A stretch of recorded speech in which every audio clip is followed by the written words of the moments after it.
on what we call the collusion point. We don't use the word conspiracy, and the reasons for that I wish to make entirely clear to the court.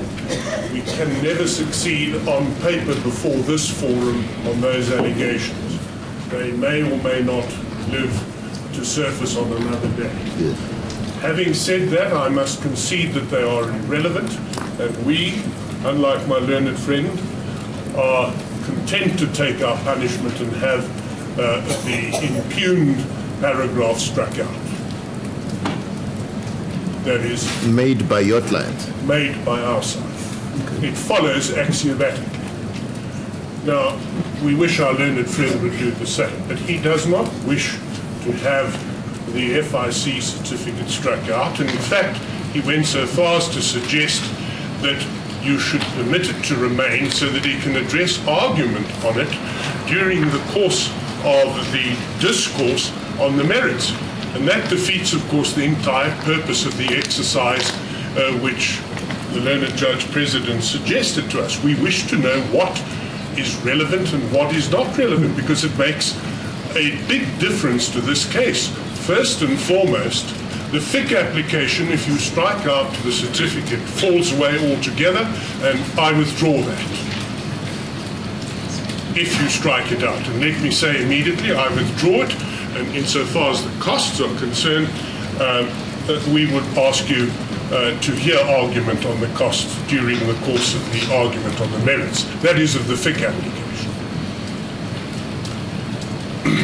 There are 2 points made by... Let me just make sure. You say your withdrawal is dependent on our decision on the striking out? Yes. Okay, thank you.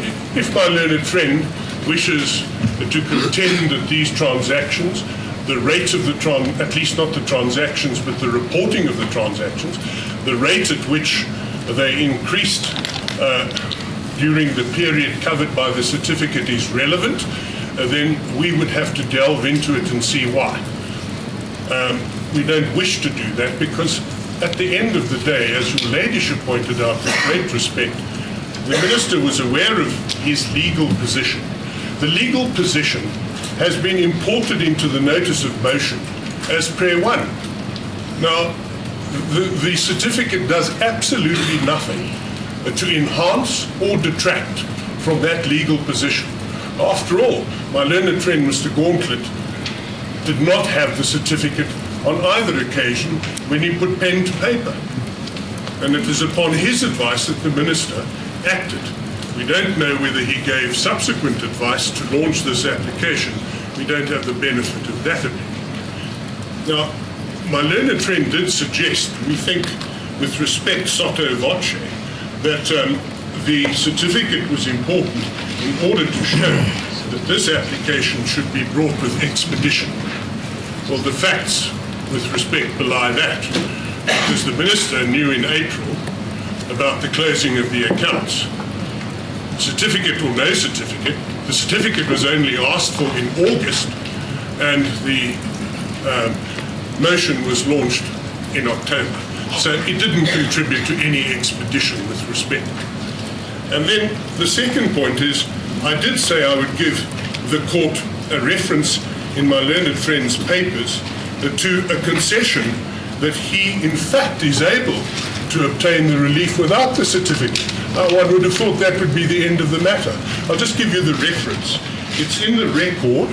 When I say record, I mean the application record. Volume 14, page 1347. Volume 14. Volume 14. Page 1347.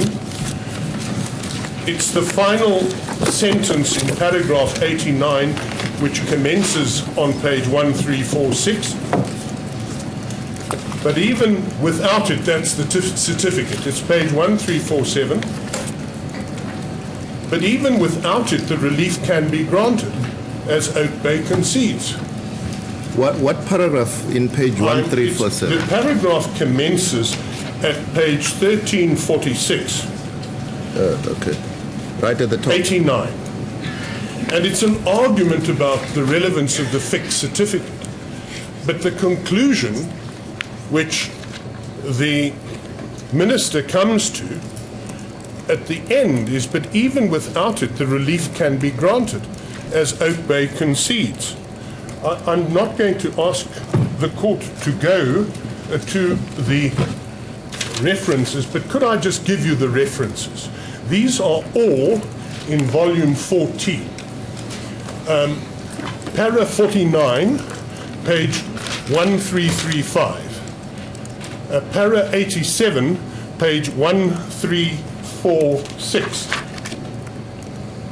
What paragraph? Para 87. Thank you.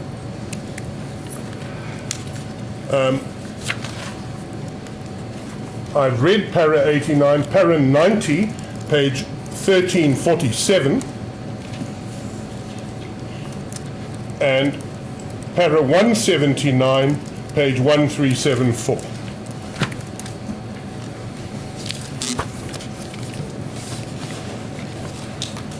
Now, my learned friend,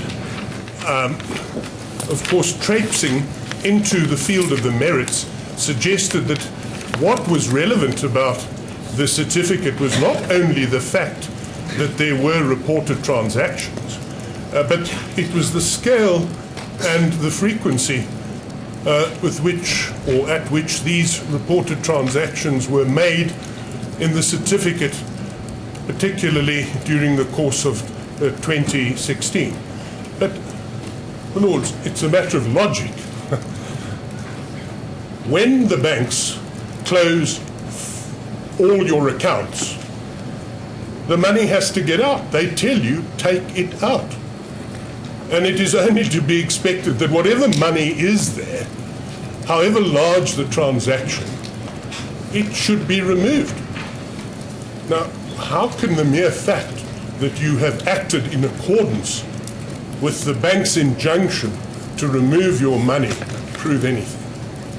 It's with respect and a suggestion which is quite remarkable. If you take the 1.4 billion, it had to go somewhere, as Worksman's attorneys conceded. On behalf, I might add, not of Oakbay, but on behalf of the business rescue practitioner. What's the relevance of this submission you are making, Mr. Parker? I'm sorry. The relevance of this submission that when they close the account, you should take the money. The relevance? Yes. It is totally irrelevant, just as my learned friends. I'm simply illustrating the irrelevance of my learned friend's submission to the court that he would want to address you on the frequency of the transactions. I'm saying that's facile. And as irrelevant as his facile submission was, so is mine to counter it.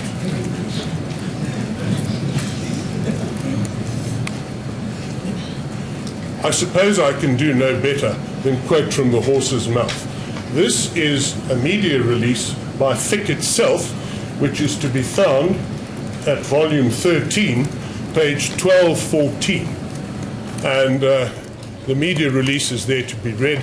I just need to quote a paragraph which deals with this certificate. We also want to point out that the contents of a report on a suspicious or unusual transaction is hearsay by nature and is based on a reporter's suspicions and therefore will not meet evidentiary standards set by our judiciary for use in certain legal proceedings. But that must be so. The certificate is not proof of the fact that the transaction is suspicious. It can never be. All it says is that either some human being has regarded it subjectively by reference perhaps to a threshold as being suspicious, or worse still, a computer programmed by a human being to report the transaction beyond a certain threshold. That's all it proves. So, with respect, we would urge the court to strike out the certificate, and we know from our side, with respect, it will abbreviate our argument probably by an hour, or perhaps even more. And we need certainty. That's why the striking out has been argued in limine. We can't have it hanging in the air, with respect. Okay. Is that it, Mr. Parkman? That's it. Just before you sit down, I just want to make sure I understand you well. When you started, you say you want to take your punishment. And by that you meant The striking out.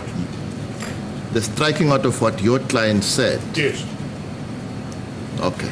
No problem. I can't resist, and one shouldn't resist with respect, when you have conceded that some matter which you've put in purportedly as evidence is irrelevant to the issues, then you should not resist the striking out. Otherwise it remains there. And heaven forbid any matter goes on appeal, then of course there it is, and it has to be argued again. Thank you, Mr. Parkman. Thank you very much. Mr. Gauntlet,